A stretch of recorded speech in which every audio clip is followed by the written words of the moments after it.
வாயில் நுரைத்தலும் இதெல்லாம் காண்பதால் இதை சீரும் கொல்லி சீரும் கோபம் வர மாதிரி இருக்கும்.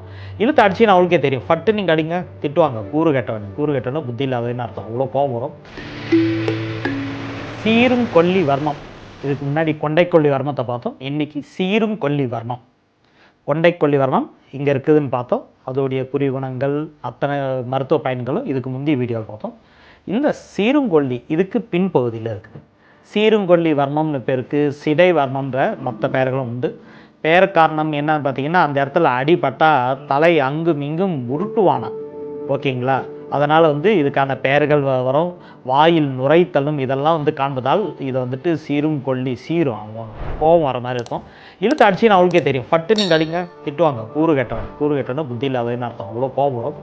எவனாவது அவனுடைய சொந்த தாய்மொழி மறந்து வேறு மொழியில் பேசிட்டு இருக்கவன் ஒருத்தனை கூட இங்கே இழுத்து அடிச்சிங்கன்னா தாய்மொழியில் பேச ஆரம்பிக்கணும். ஆனால் அந்த கோபம் வரப்போ தாய்மொழி தான் முதல்ல வரும். அதுக்கான ஒரு அழகான ஒரு கோபம் தரக்கூடிய ஒரு இடம், ஓகேங்களா?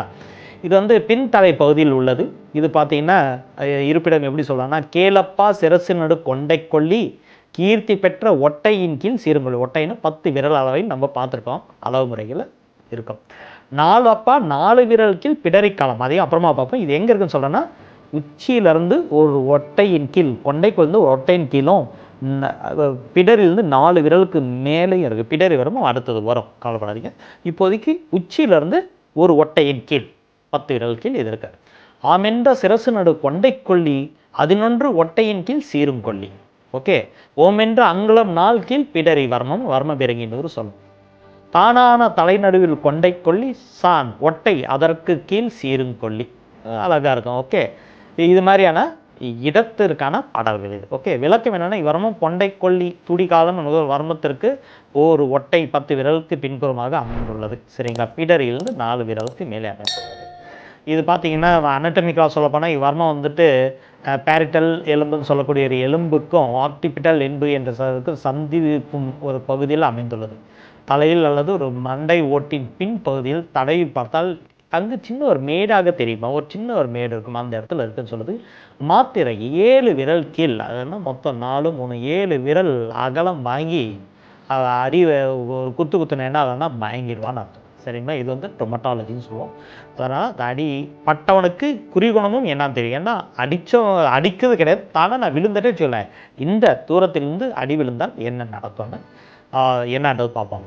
கேளப்பா இன்னும் ஒரு சீருங்கொல்லி கொண்டவுடன் தலை உருட்டும் குறிக்கேடாக தள்ளவே நுரை தள்ளும் குறுக்கு ஊனும் தாங்கும் பாரு நாக்கையுமே சதிவதாக அப்படின்னா ஒரு பக்கமாக போடும். அடியோர்ம சுற்றம் சொல்லுது. உதடு கோணும், வாயில் நுரைத்தலும், தலை சுற்றும், இருமல், தாகம், பைத்தியம், கீரிகைன்னு சொல்லக்கூடிய இவையெல்லாம் தாகம். இதற்கு இயக்க முறை என்னென்னு பார்த்தீங்கன்னா, அழகாக 3 விரல் கொண்டு தடவுது தான். சுழற்சியும் செய்யலாம். வல சுழற்சி இட சுழற்சி செய்யலாம். இந்த வல சுழற்சி எதற்காக, இட சுழற்சி எதற்காக என்பது ஒரு சூட்சுமம். ஆனால் சுழற்சி உங்கள் கை எந்த பக்கம் திரும்புதோ அது சரியான பக்குவம்னு தெரிஞ்சுக்கோங்க. எப்போவுமே உங்கள் கைக்கான ஒரு அறிவு உண்டு. அந்த கைக்கான அறிவை இயக்க விடுங்க. அது தானாகவே சுழற்சி உண்டாக்கு. ஏன்னா அங்கே இருக்கக்கூடிய தேவைக்கேற்ப உங்கள் கைக்கான ஒரு இன்டெலிஜென்ட் ஆட்டோமேட்டிக்காக உண்டு. நம்ம உடம்புல எல்லாத்துக்கும் ஒரு இன்டெலிஜென்ட் இருக்க மாதிரி அறிவு இருக்க மாதிரி நம்ம கைக்கான ஒரு அறிவு உண்டு. உங்களுக்கே தெரியும், ஒவ்வொரு எண்ணத்துக்கு தகுந்த மாதிரி கை போய் எந்த இடத்துல தொடணும்னு தெரியும். இங்கே பிடிச்சி ஒருத்தனை வாடான்னு கூப்பிட்டா இழுத்துட்டு போகிற மாதிரி இருக்கும். இங்கே பிடிச்சி வான்னு கூப்பிட்டா நான் கூட இருக்கிறேன்னு அர்த்தம்.